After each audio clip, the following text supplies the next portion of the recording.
And welcome to Guru study. कल हमने science 100+ की सेट 2 देखे थे। आज हम सेट 3 100+100 देखेंगे क्वेश्चन, जो किसी भी एग्जाम की दृष्टि से काफ़ी महत्वपूर्ण है। तो आइए सेट 3 का पहले क्वेश्चन का अध्ययन करते हैं। वह पौधा कौन सा है जो ऑक्सीजन की अनुपस्थिति में श्वसन कर सकता है? तो वह पौधा कौन सा जो है ऑक्सीजन के अनुपस्थिति में श्वसन कर सकता है? तो क्लोरेला। क्लोरेला जो ऐसा पौधा होता है जो ऑक्सीजन की उपस्थिति में क्या होता है, वो श्वसन कर सकता है। प्लेग की बीमारी किस जीवाणु द्वारा फैलती है? प्लेग जो होता है उसके वह जो होता है वह कौन सी जीवाणु के द्वारा फैलती है? तो पास्चुरेला पेस्टिस के कारण, पास्चुरेला पेस्टिस के कारण जो होती है प्लेग की बीमारी फैलती है। कोशिका के किस भाग को साइट ऑफ कंट्रोल कहा जाता है? तो कोशिका के किस भाग को साइट ऑफ कंट्रोल कहा जाता है? तो केंद्रक को। केंद्रक को जो है साइट ऑफ कंट्रोल कहते हैं। कौन सा प्रोटीन रक्त को थक्का बनाने में मदद करता है? कौन ऐसा प्रोटीन जो होता है वो रक्त को थक्का बनाने में मदद करता है? तो फाइब्रिनोजेन नामक प्रोटीन। फाइब्रिनोजेन नामक प्रोटीन जो होता है वह रक्त को थक्का बनाने में, विटामिन में पूछेगा तो विटामिन के, और प्रोटीन में फाइब्रिनोजेन नामक प्रोटीन। पागल कुत्ते के काटने से कौन सी बीमारी होती है? तो पागल जब कुत्ता काट लेता है तो उसे कौन सी बीमारी हो जाती है? तो हाइड्रोफोबिया बीमारी होती है। पागल के कुत्ते के काटने से क्या होती है? तो हाइड्रोफोबिया बीमारी होती है। उपग्रह में समय ज्ञात करने के लिए अंतरिक्ष यात्री किस प्रकार के घड़ी का प्रयोग करते हैं? तो स्प्रिंग घड़ी। उपग्रह में जब समय ज्ञात करने के लिए अंतरिक्ष यात्री स्प्रिंग घड़ी का प्रयोग करते हैं। किरचॉफ के नियम से आप क्या समझते हैं? किरचॉफ का नियम क्या है? तो अच्छे उत्सर्जक एवं अच्छे अवशोषक होते हैं। किरचॉफ के नियम है जो अच्छे उत्सर्जक होते हैं तथा अच्छे अवशोषक होते हैं। आदर्श गैस की आंतरिक ऊर्जा किस पर निर्भर करती है? तो आदर्श गैस की जो आंतरिक जो ऊर्जा होती है वह ताप पर निर्भर करती है। आदर्श जो गैस है उसकी आंतरिक ऊर्जा जो है ताप पर निर्भर करती है।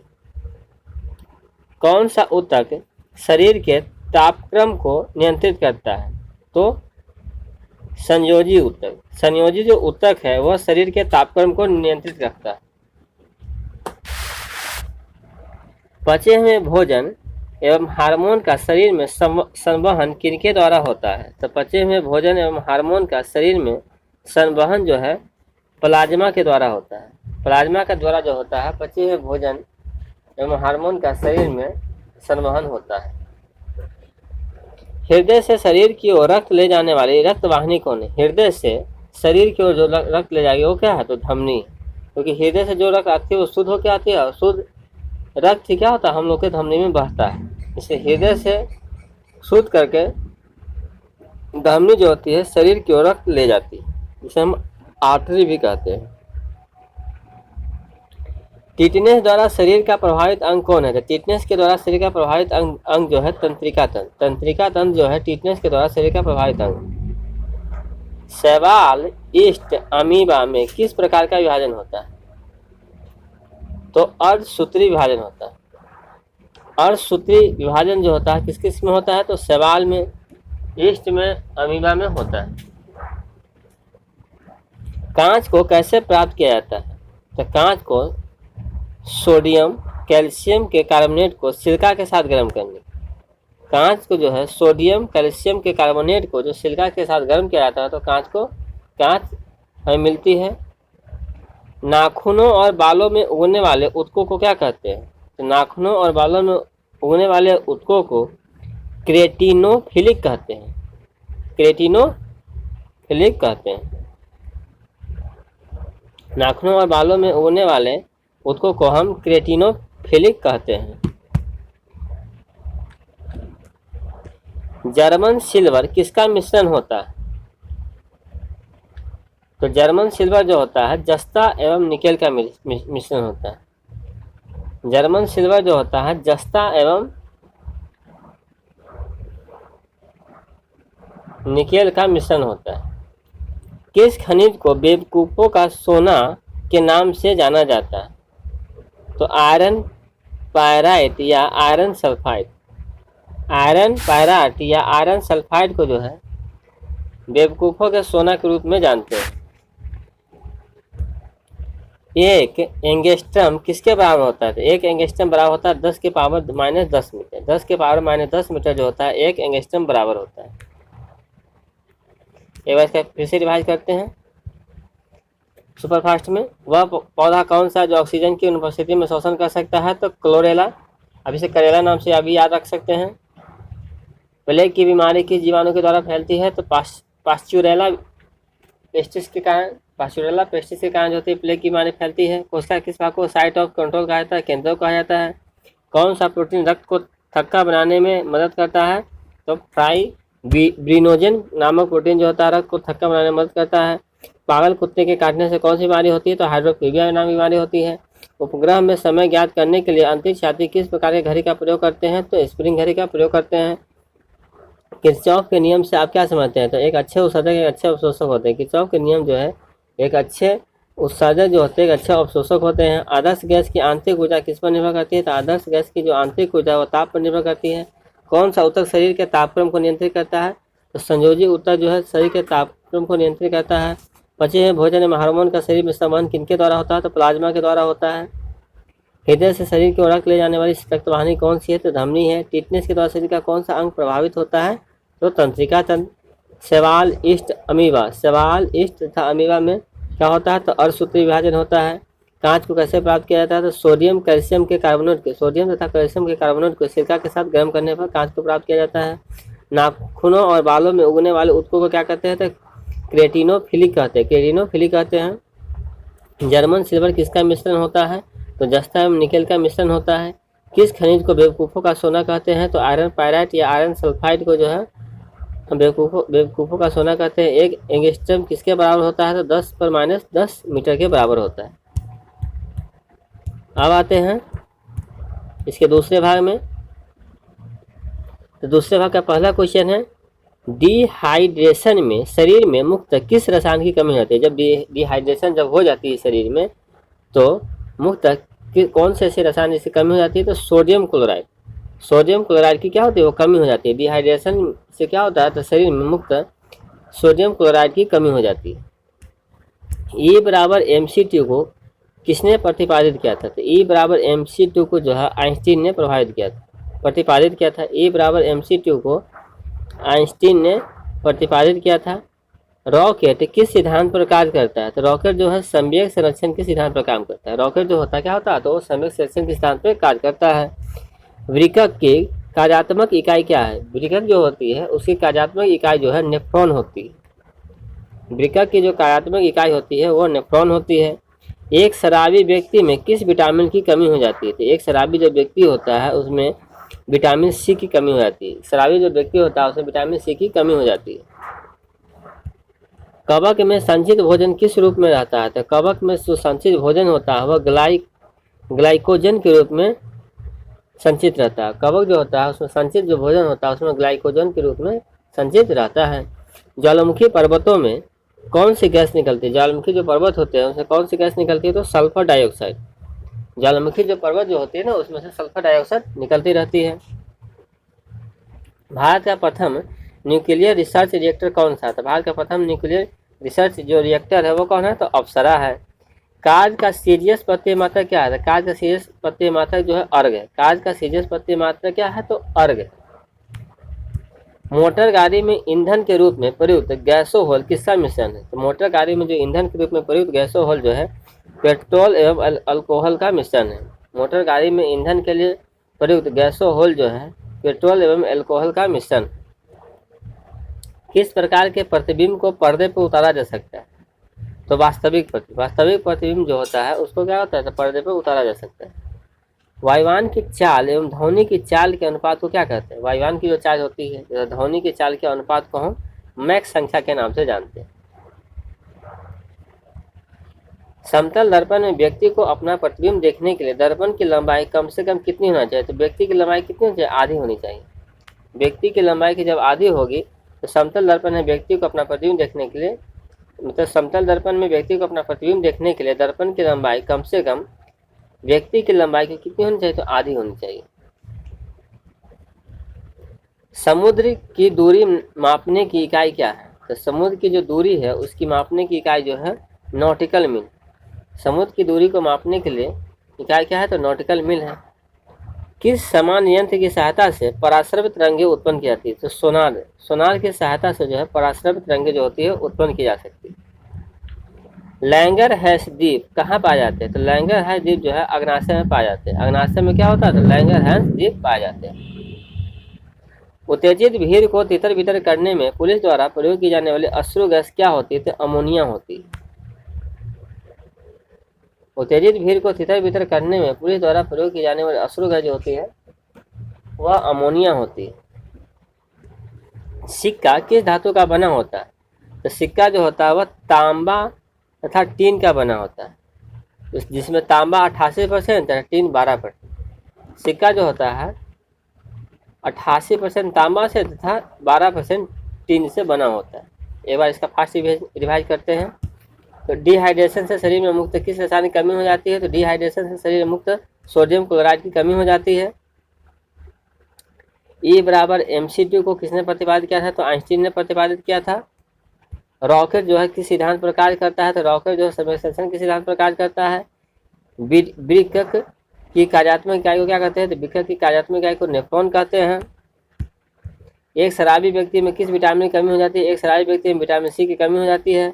कवक में संचित भोजन किस रूप में रहता है? तो कवक में संचित भोजन ग्लाइकोजन के रूप में रहता है।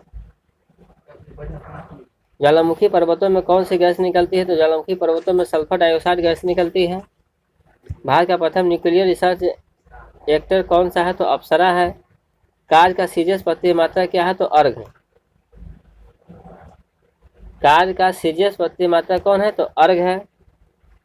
मोटर गाड़ी में ईंधन के रूप में प्रयुक्त गैसोहल किसका मिश्रण है? तो पेट्रोल एवं अल्कोहल का मिश्रण। किस प्रकार के प्रतिबिंब को पर्दे पर उतारा जाता है? तो वास्तविक प्रतिबिंब को क्या होता है? तो पर्दे पर उतारा जाता है। वायुयान की चाल एवं ध्वनि की चाल के अनुपात को क्या कहते हैं? तो मैक संख्या कहते हैं। समतल दर्पण में व्यक्ति को अपना प्रतिबिंब देखने के लिए दर्पण की लंबाई कम से कम जो है व्यक्ति की लंबाई की आधी होनी चाहिए। समुद्र की दूरी मापने की इकाई क्या है? तो नॉटिकल मील है। किस समान यंत्र की सहायता से पराश्रवित तरंगें उत्पन्न होती है? तो सोनार की सहायता से पराश्रवित तरंग उत्पन्न होती है। लैंगरहैंस द्वीप कहाँ पाए जाते हैं? तो अग्नाशय में पाए जाते हैं।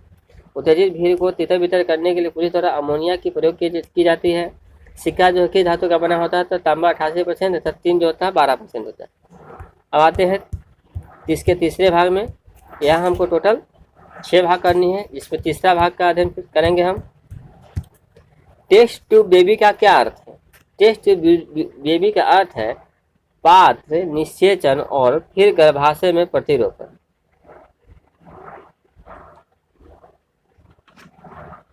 इसी पात्र में टेस्ट ट्यूब बेबी का अर्थ होता है कि पात्र में निषेचन करना और फिर जो है गर्भाशय में इसका क्या करना? प्रतिरोपण करना ही टेस्ट ट्यूब बेबी का अर्थ है। एक बार फिर से देखेंगे। टेस्ट ट्यूब बेबी का अर्थ है कि पात्र में उसको निषेचन करना और फिर उसके गर्भाशय में क्या करना? प्रतिरोपण करना। लीवर में भविष्य के लिए कौन सा विटामिन भंडारित होता है? लीवर जो होता है ना उसमें भविष्य के लिए विटामिन ए जो होता है भंडारित होता है। विटामिन ए कहाँ पाया जाता है? तो लीवर में पाया जाता है।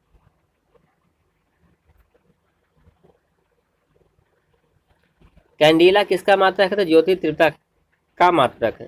कैंडिला किसका मात्रक है? तो ज्योति तीव्रता का मात्रक है। ग्रहों के गति के नियम किसने दिया था? तो केपलर ने दिया था। ग्रहों की जो गति है उसके नियम जो है किसने दिया था? तो केपलर ने दिया था। साबुन का बुलबुला किन कारणों से रंगीन दिखाई पड़ता है? तो साबुन का बुलबुला जो है व्यक्तिकरण के कारण जो होता है रंगीन दिखाई पड़ता है। साबुन का जो बुलबुला है वह व्यक्तिकरण के कारण जो होता है रंगीन दिखाई पड़ता है। किन्हें लाल द्रव के उपनाम से भी जाना जाता है? तो पोटेशियम परमैंगनेट को। पोटेशियम परमैंगनेट को जो है लाल द्रव के उपनाम से भी जाना जाता है। मनुष्य के लार में क्या पाया जाता है? मनुष्य के लार में पाए जाने वाले एंजाइम को क्या कहते हैं? तो टाइलिन कहते हैं। टाइलिन जो है मनुष्य के लार में पाया जाने वाला एंजाइम। चाबी भरी घड़ी में कौन सी ऊर्जा होती है? तो चाबी भरी घड़ी जो होती है उसमें जो होती है स्थितिज ऊर्जा होती है। तेल दीप की बत्ती में तेल किस कारण से ऊपर उठता है? तो तेल दीप की बत्ती में तेल जो होता है कोशिक्तो क्रिया के कारण जो होता है ऊपर उठता है। ध्वनि की जो चाल है अधिकतम किसमें होती है? तो ध्वनि की चाल जो होती है अधिकतम जो होती है इस्पात में होती है, अर्थात ठोस में होती है। ठोस में किसमें? तो इस्पात में ज़्यादा होती है। सोनार अधिकांशतः किसके द्वारा प्रयोग में लाया जाता है? तो सोनार जो होता है अधिकांशतः नौ संचालकों द्वारा प्रयोग में लाया जाता है। संतान के निर्धारण के लिए किनका गुणसूत्र उत्तरदायी है? तो पुरुष का।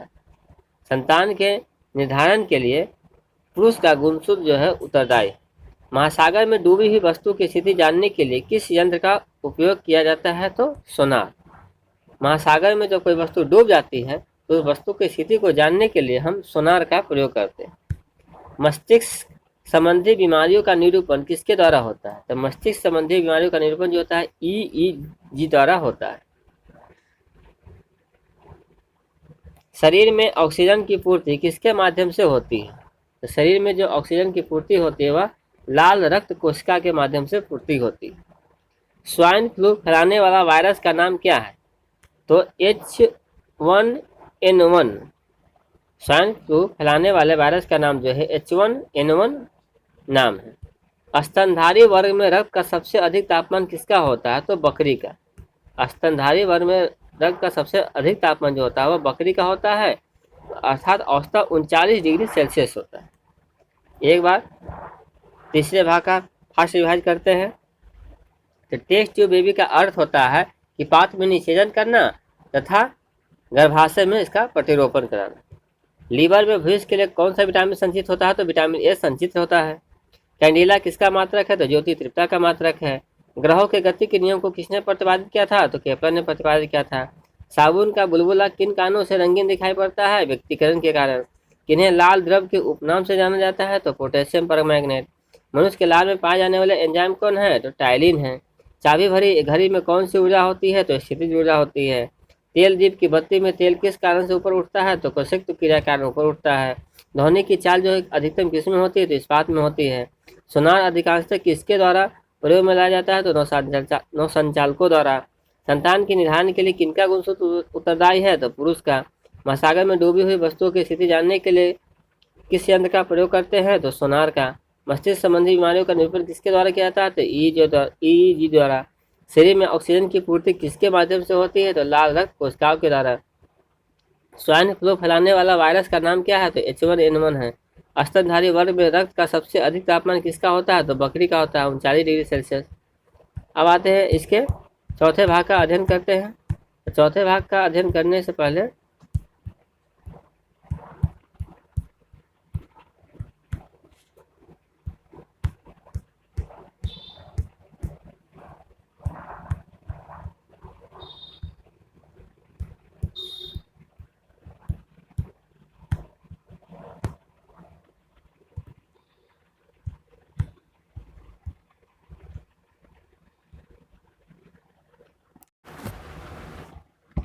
चौथे भाग का पहला क्वेश्चन है,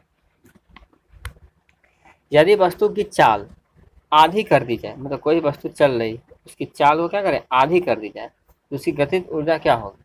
कोई वस्तु चल रही उसके उसकी चाल क्या आधी कर दी जाए तो क्या होगी? गतिज ऊर्जा 1/4 रह जाती है। उसकी गतिज ऊर्जा जो होती है 1/4 रह जाती है, मतलब कम हो जाती है 1/4। जी का मान कितना होता है? तो जी का जो मान होता है 9.8 मीटर प्रति सेकेंड स्क्वायर होता है। जी का जो मान होता है उसका मान जो होता है 9.8 मीटर प्रति सेकेंड स्क्वायर होता है। जी का मान जो होता है न्यूनतम कहाँ होता है? तो न्यूनतम जो होता है वह विषुवत रेखा पे होता है। जी का मान जो है विषुवत रेखा पर क्या होता है? तो न्यूनतम होता है। और अधिकतम कहाँ होता है? ध्रुव पर। छोटा है तो क्या होगा? देखिए ध्रुव क्या है? तो छोटा है। तो छोटा है तो मान कितना होगा? अधिकतम होगा। अब बड़ा पर क्या होगा? न्यूनतम होगा। ठीक है, तो जी का मान विषुवत रेखा पर क्या होता है? तो न्यूनतम होता है, तथा ध्रुवों पर क्या होता है? तो अधिकतम होता है। इसका मान टोटल कितना होता है? 9.8 मीटर प्रति सेकेंड स्क्वायर होता है। पृथ्वी की सतह से ऊपर या नीचे जाने पर, जब हम पृथ्वी के सतह से ऊपर जाएंगे या नीचे जाएंगे तो जी का मान क्या होता है? घटता है। जब भी ऊपर जाएंगे तो घटेगा, जब भी नीचे भी जाएंगे तो घटेगा। पृथ्वी की घूर्णन गति बढ़ाने पर जी का मान क्या होता है? जब हम पृथ्वी की घूर्णन गति को बढ़ा देते हैं तो जी का मान क्या होगा? कम हो जाएगा। और जब हम पृथ्वी की घूर्णन गति को घटा देंगे तो जी का मान क्या होगा? बढ़ जाएगा। आप एक चीज को देखिएगा कि पृथ्वी चल रही है, उसका घूर्णन गति को बढ़ा देंगे, तो घूर्णन गति को जब बढ़ा देंगे तो क्या होगा? जी का मान क्या होगा? कम हो जाता है। लेकिन घूर्णन गति को जब हम कम कर देते हैं तो जी का मान क्या होता है? बढ़ जाता है। पृथ्वी के केंद्र पर जी का मान क्या होता है? तो शून्य होता है। पृथ्वी के केंद्र पर जो जी का मान जो होता है वो क्या होता है? तो शून्य होता है। पृथ्वी के लिए पलायन वेग का मान कितना होता है? तो 11.2 किलोमीटर प्रति सेकेंड। 11.2 किलोमीटर प्रति सेकेंड जो होता है पृथ्वी के लिए पलायन वेग का मान होता है। तथा सूर्य के लिए पलायन वेग कितना होता है? तो 42 किलोमीटर प्रति सेकेंड। पृथ्वी के लिए 11.2 किलोमीटर प्रति सेकेंड तथा सूर्य के लिए 42 किलोमीटर प्रति सेकेंड होता है। चंद्रमा के लिए पलायन वेग 2.37 किलोमीटर प्रति सेकेंड। चंद्रमा के लिए पलायन वेग जो होता है 2.37 किलोमीटर प्रति सेकेंड होता है। तो पृथ्वी के लिए 11.2 किलोमीटर प्रति सेकेंड, चंद्रमा के लिए 2.37 किलोमीटर प्रति सेकेंड और सूर्य के लिए 42 किलोमीटर प्रति सेकेंड होता है। पृथ्वी की सतह से ऊपर जाने पर वायुमंडलीय दाब क्या होता है? तो कम हो जाता है। पृथ्वी की सतह से जैसे हम ऊपर जाएंगे तो वायुमंडलीय दाब क्या होगा? तो कम हो जाएगा। वायुमंडलीय दाब को मापा जाता है किस चीज से? तो बैरोमीटर से। वायुमंडलीय जो दाब होते हैं उसको किस चीज से मापा जाता है? तो बैरोमीटर से मापा जाता है। बैरोमीटर का पाठ्यांक जब अचानक नीचे गिरता है तो क्या होता है? तो आंधी, पानी, बारिश, तूफान इत्यादि की संभावना रहती है। बैरोमीटर का पाठ्यांक जब धीरे धीरे नीचे गिरता है तो क्या होती है? वर्षा होने की संभावना होती है। आप एक चीज को गौर कीजिए कि जब भी बैरोमीटर का पाठ्यांक जो होगा अचानक से नीचे गिर जाए तो आंधी आने की संभावना रहती है, लेकिन जब वही बैरोमीटर का पाठ्यांक जो धीरे धीरे नीचे गिरता है तो बारिश आने की संभावना होती है। बर्फ के दो टुकड़े को आपस में दबाने पर टुकड़े आपस में चिपक जाते हैं क्योंकि दाब अधिक होने से बर्फ का गलनांक घट जाता है। दाब अधिक होने से बर्फ का गलनांक क्या होता है? घट जाता है, जिसके कारण बर्फ के दो टुकड़े जो है आपस में दबाने से चिपक जाते हैं। तो बर्फ के दो टुकड़ों को आपस में दबाने पर टुकड़े आपस में चिपक जाते हैं क्योंकि दाब अधिक होने से बर्फ का गलनांक जो होता है क्या होता है? घट जाता है। शुद्ध जल का घनत्व कितना होता है? 1 ग्राम प्रति सेंटीमीटर या 10 के पावर क्यू ग्राम प्रति मीटर क्यू होता है। तो शुद्ध जल का घनत्व जो होता है 1 ग्राम प्रति सेंटीमीटर क्यू या 10 के पावर क्यू ग्राम प्रति मीटर क्यू होता है। तो शुद्ध जल का घनत्व जो होता है 1 ग्राम या प्रति सेंटीमीटर क्यूब कितना होता है? तो 1 ग्राम या प्रति सेंटीमीटर क्यूब या 10 के पावर 3 ग्राम प्रति मीटर क्यूब होता है। और बर्फ का घनत्व होता है 0.9 ग्राम सेंटीमीटर क्यूब। बर्फ का जो घनत्व होता है वह 0.9 ग्राम प्रति सेंटीमीटर क्यूब होता है। तो शुद्ध जल का होता है 1 ग्राम प्रति सेंटीमीटर क्यूब या बर्फ का या 10 के power cube gram metre cube होता है। और बर्फ का होता है 0.9 ग्राम प्रति सेंटीमीटर क्यूब होता है। द्रव का घनत्व अधिक होने पर पृष्ठ तनाव क्या होता है? बढ़ जाता है। द्रव का जो घनत्व जब अधिक होगा तो पृष्ठ तनाव क्या होगा? बढ़ जाएगा। और द्रव का घनत्व बढ़ने पर कोशिका नली में कम चढ़ता है। जब द्रव का घनत्व जब बढ़ जाएगा तो क्या होगा? कोशिका नली में कम चढ़ेगा। अर्थात द्रव का जो घनत्व जो होगा वह अधिक होगा तो पृष्ठ तनाव क्या होगा? बढ़ जाता है। और बढ़ने के साथ साथ जो क्या होता है? कोशिका नली में क्या होता है? कम चढ़ेगा। और जब वो बढ़ ही जाएगा तो क्या होगा? कोशिका नली में धीरे धीरे जाएगा, तो कम चढ़ पाएगा, थक जाएगा। तो द्रव का घनत्व अधिक होने पर पृष्ठ तनाव जो है क्या होता है? वो बढ़ जाता है। और द्रव का घनत्व बढ़ने पर कोशिका नली में वह कम चढ़ता है।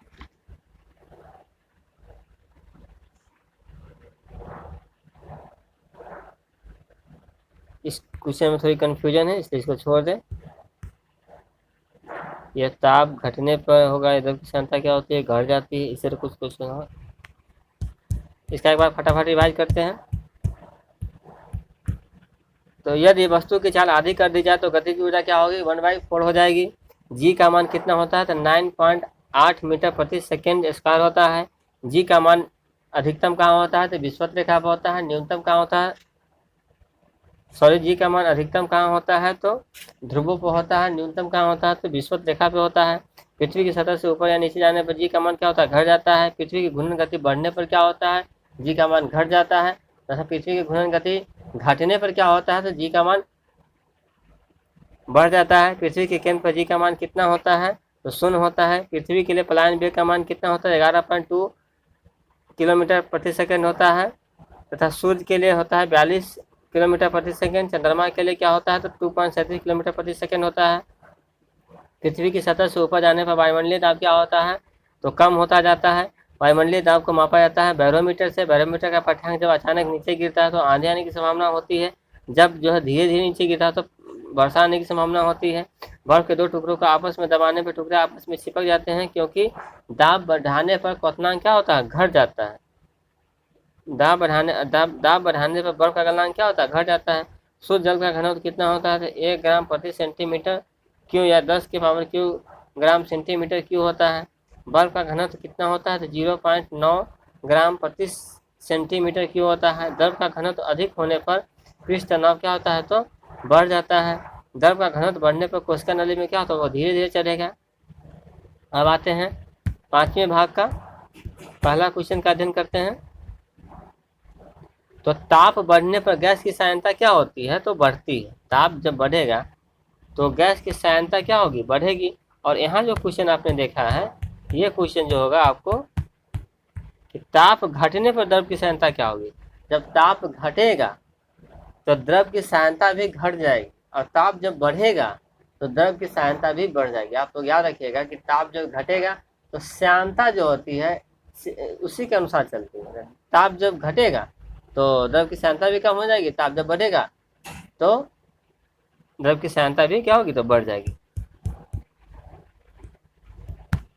अब आते हैं आंधी आने पर छप्पर का उड़ना किस सिद्धांत पर आधारित है। तो आंधी आने पर छप्पर का जो उड़ना है वह बर्नौली के सिद्धांत पर आधारित है। आंधी जब आती है तो छप्पर किस किस का नहीं देते उड़ जाता है, तो किस सिद्धांत पर काम करता है तो बर्नौली के सिद्धांत पर कार्य करता है। यंग प्रत्यास्था गुणांक का एसआई मात्रक क्या है तो न्यूटन प्रति मीटर स्क्वायर। यंग प्रत्यास्था गुणांक जो है उसका एसआई मात्रक क्या है तो न्यूटन प्रति मीटर स्क्वायर होता है। यंग प्रत्यास्था गुणांक का बीमा होता है ml-1T2। यंग प्रत्यास्था का होता है ml-1T2 होता है। झूला झूलते हुए कोई भी व्यक्ति झूला पर खड़ा हो जाए तो इसका आवर्त क्या क्या होगा घट जाएगा। जो भी व्यक्ति झूला झूल रहा है जब वो खड़ा हो गया तो उसका आवर्त क्या होता है तो घट जाता है। अब कोई व्यक्ति खड़ा होकर झूला झूल रहा है और वो आदमी बैठ जाएगा तो क्या होगा आवर्तकाल बढ़ जाएगा। यदि झूले पर एक व्यक्ति के स्थान पर 2 व्यक्ति बैठ जाए तो आवर्तकाल क्या होगा तो वो अपरिवर्तित रहेगा। यदि कोई व्यक्ति झूला झूल रहा है उसके स्थान पर 2 व्यक्ति बैठ जाए तो आवर्तकाल क्या होगा अपरिवर्तित रहेगा। वायु में ध्वनि की तरंगे होती है अनुरग। वायु में जो ध्वनि तरंगे कैसी होती है तो अनुरग होती है। ध्वनि तरंगे जो होती है अनुरग होती है वायु में। ध्वनि का वेग जो होता है सबसे ज्यादा कहाँ होता है तो इस्पात में होता है, ठोस में। प्राश्रव्य तरंगों की आवृत्ति कैसी होती है 20,000 हर्ट्ज से अधिक होती है। प्राश्रव्य तरंगे जो होती है वह 20,000 हर्ट्ज से अधिक होती है। अवश्रय तरंगों की आवृत्ति होती है 20 हर्ट्ज से कम। अवश्रय जो तरंगे होती है वो उसकी जो तरंगे की आवृत्ति होती है वो 20 हर्ट्ज से कम होती है। स्पष्ट प्रतिध्वनि सुनने के लिए परावर्तक तल और ध्वनि स्रोत के बीच न्यूनतम दूरी कितनी चाहिए तो 17 मीटर। स्पष्ट जब ध्वनि हमें सुनना है तो दोनों के बीच की दूरी कितनी होनी चाहिए तो 17 मीटर होनी चाहिए। ध्वनि के वेग का मान सबसे कम कहाँ होता है तो गैस में। ध्वनि के वेग का मान जो होता है सबसे कम होता है तो गैस में होता है। वायु में ध्वनि का वेग तापमान के घटने से क्या होता है। वायु में ध्वनि का वेग जो है तापमान के घटने से घटता है। जब वायु में ध्वनि का वेग जो है जब तापमान घट जाएगा तो क्या होगा तो घटेगा, और जब बढ़ेगा तो वेग ध्वनि का वेग भी बढ़ जाएगा। 1 किलो कैलोरी ऊष्मा का मान कितना होता है तो 1 किलो कैलोरी ऊष्मा का मान जो होता है 4.2 × 10 के पावर 2 जूल। आप इसे सूर्य के जो पलायन वेग होता है उससे भी याद रख सकते हैं कि 42 × 10 के पावर 2 जूल, ऐसे करके याद रख सकते हैं। 42 × 10 के पावर 2 जूल क्या होता है तो 1 किलो कैलोरी ऊष्मा का मान होता है। मानव शरीर का समान ताप कितना होता है? 37 डिग्री सेल्सियस 98.6 डिग्री फ़ारेनहाइट होता है। कमरे का समान ताप कितना होता है? तो 27 डिग्री सेल्सियस। सेल्सियस में कितना होता है? तो 27, फ़ारेनहाइट में 80.6 डिग्री होता है। 80.6 डिग्री होता है। विशिष्ट ऊष्मा का एसआई मात्रा क्या है? तो जूल या किलोग्राम या केल्विन। विशिष्ट ऊष्मा का एसआई मात्रक जो होता है वो जूल या किलोग्राम या केल्विन होता है। गुप्त ऊष्मा का एसआई मात्रा क्या है? तो जूल प्रति किलोग्राम। गुप्त ऊष्मा जो होती है उसका एसआई मात्रा कितना होता है? जूल प्रति किलोग्राम होती है। केल्विन तापमापी में बर्फ का गलनांक कितना होता है? केल्विन तापमापी में बर्फ का गलनांक जो होता है 273 केल्विन होता है। केल्विन तापमापी में बर्फ का गलनांक जो होता है 273 केल्विन होता है।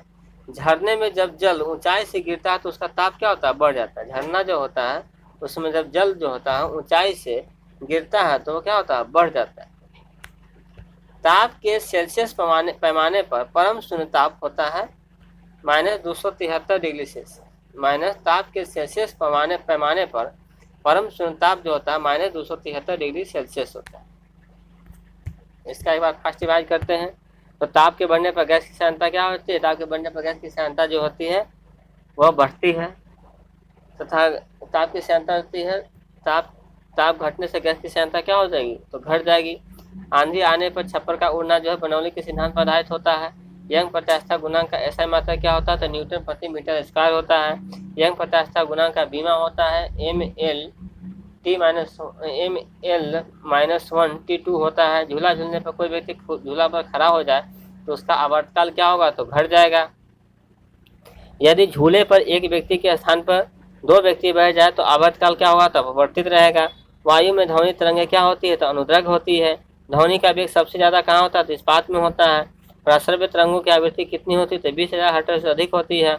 अवसर्य तरंगों की आवृत्ति कितनी होती है? तो 20 हर्ट्ज से कम होती है। स्पष्ट प्रतिध्वनि सुनने के लिए परावर्तक तल और ध्वनि के स्रोतों के बीच न्यूनतम दूरी कितनी होनी चाहिए? तो 17 मीटर। ध्वनि के वेग का मान सबसे कम होता है गैस में। वायु में ध्वनि का वेग जो है तापमान के घटने से घटता है।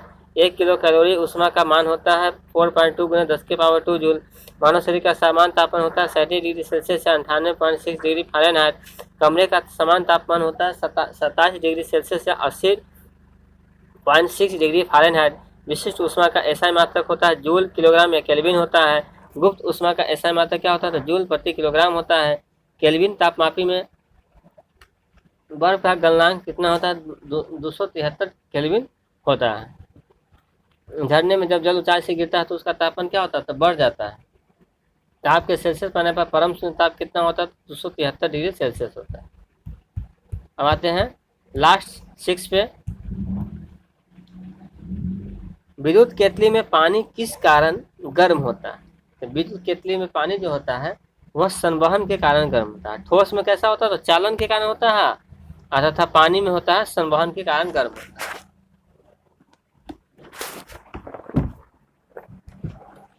बोलोमीटर एक यंत्र है जो क्या मापता है? तो उसमें विकिरण उसमें विकिरण को मापने वाला यंत्र को क्या कहते हैं? बोलोमीटर कहते हैं।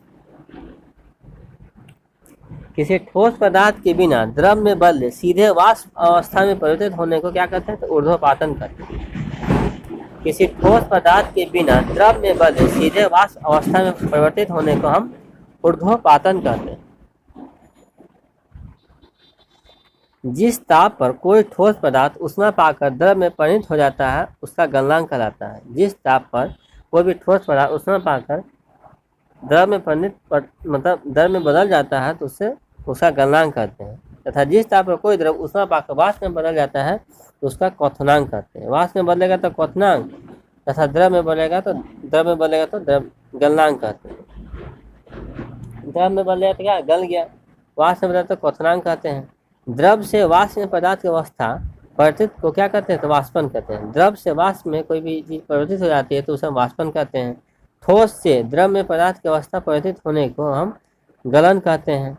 दाब बढ़ने से किसी भी द्रव का क्वथनांक क्या होगा? बढ़ेगा। दाब जब बढ़ेगा तो किसी भी द्रव का क्वथनांक क्या होगा? तो बढ़ेगा, तो बढ़ता है।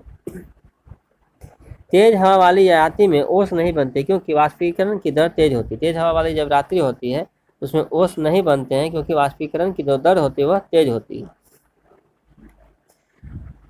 ठोस कपूर से कपूर वाष्प बनाने की प्रक्रिया को क्या कहते हैं? तो ऊर्ध्वपातन कहते हैं। ठोस कपूर से कपूर वाष्प बनाने की प्रक्रिया को ऊर्ध्वपातन कहते हैं। बर्फ के गलन की गुप्त ऊष्मा क्या होती है? बर्फ की गलन की गुप्त ऊष्मा का मान होता है 80 कैलोरी प्रति ग्राम। बर्फ के गलन की गुप्त ऊष्मा का मान जो होता है 80 कैलोरी प्रति ग्राम होती है। वाष्प की गुप्त ऊष्मा कितनी होती है? 536 कैलोरी प्रति ग्राम होती है। बर्फ का होती है 80 तथा वाष्प का होता है 536 कैलोरी प्रति ग्राम होती है। रेफ्रिजरेटर में थर्मोस्टेट का क्या कार्य है? रेफ्रिजरेटर में थर्मोस्टेट का कार्य है एक समान तापमान बनाए रखना। एक समान तापमान जो है बनाए रखना रेफ्रिजरेटर में थर्मोस्टेट का कार्य है। प्रकाश तरंग किस प्रकार की तरंग है? तो प्रकाश तरंग जो है अनुप्रस्थ तरंग। प्रकाश तरंग जो है एक प्रकार की अनुप्रस्थ तरंग है। प्रकाश का तरंग सिद्धांत किसके द्वारा प्रतिस्थापित किया गया? तो हाइगेंस के द्वारा। प्रकाश का जो तरंग है का सिद्धांत है वह हाइगेंस के द्वारा प्रस्थापित किया गया था। प्रकाश एक प्रकार की विद्युत चुम्बकीय तरंग है। यह सर्वप्रथम किसने बताया था? प्रकाश जो है प्रकार का विद्युत चुम्बकीय तरंग है, इसको सर्वप्रथम बताया था मैक्सवेल ने। मैक्सवेल ने यह बताया कि प्रकाश एक प्रकार की विद्युत चुम्बकीय तरंग है। तो हाइगेंस ने क्या बताया? तो हाइगेंस ने प्रकाश के तरंग के सिद्धांत को प्रतिपादित किया। किसने सर्वप्रथम यह दिखलाया कि प्रकाश तरंगों का विवर्तन होता है? तो ग्रोमाल्डी ने। किसने सर्वप्रथम यह दिखलाया कि प्रकाश जो है तरंगों का विवर्तन होता है? तो ग्रोमाल्डी ने दिखाया था। प्रकाश विद्युत प्रभाव का प्रतिपादन किसने किया था? आइंस्टीन ने। प्रकाश के विद्युत प्रभाव का प्रतिपादन जो है किसने किया? तो आइंस्टीन ने किया था। इसका एक बार फास्ट रिवाइज करते हैं। तो विद्युत केतली में पानी जो है किस कारण से गर्म होता है? तो संवहन के कारण होता है। बोलोमीटर एक यंत्र है जो क्या मापता है? तो उसमें विकिरण मापता है। किसी ठोस पदार्थ के बिना दर में बदले शीतल वाष्प अवस्था में परिवर्तित होने को हम ऊर्ध्वपातन कहते हैं। जिस ताप पर कोई ठोस पदार्थ ऊष्मा पाकर दर में परिणत हो जाता है तो उसे गलनांक कहते हैं। जिस ताप पर कोई द्रव ऊष्मा पाकर वाष्प में परिवर्तित हो जाता है तो उसे हम क्वथनांक कहते हैं। द्रव से वाष्प में पदार्थ की अवस्था परिवर्तित होने को वाष्पन कहते हैं। ठोस से द्रव में पदार्थ की अवस्था परिवर्तित होने को गलन कहते हैं। दाब बढ़ने से किसी भी द्रव का क्वथनांक क्या होगा? बढ़ेगा। तेज हवा वाली रात्रि में ओस नहीं बनते क्योंकि वाष्पीकरण की दर जो होती है तेज होती है। ठोस कपूर से कपूर वाष्प बनाने की प्रक्रिया को क्या कहते हैं? ऊर्ध्वपातन कहते हैं। बर्फ के गलन की गुप्त ऊष्मा कितनी होती है? 80 कैलोरी प्रति ग्राम होती है। वाष्प की गुप्त ऊष्मा कितनी होती है? तो 536 कैलोरी प्रति ग्राम होती है। रेफ्रिजरेटर में थर्मोस्टेट का क्या कार्य है? तो एक समान तापमान बनाए रखना। प्रकाश तरंग किस प्रकार की तरंगे है? तो अनुप्रस्थ तरंग है। प्रकाश का तरंग सिद्धांत किसके द्वारा प्रस्थापित किया गया? तो हाइगेंस के द्वारा। प्रकाश एक प्रकार की विद्युत चुम्बकीय तरंग है। यह सर्वप्रथम किसने बताया था? तो मैक्सवेल ने बताया था। किसने सर्वप्रथम यह दिखलाया कि प्रकाश तरंगों का विवर्तन होता है? तो ग्रोमाल्डी ने। प्रकाश विद्युत प्रभाव का प्रतिपादन किसने किया? तो आइंस्टीन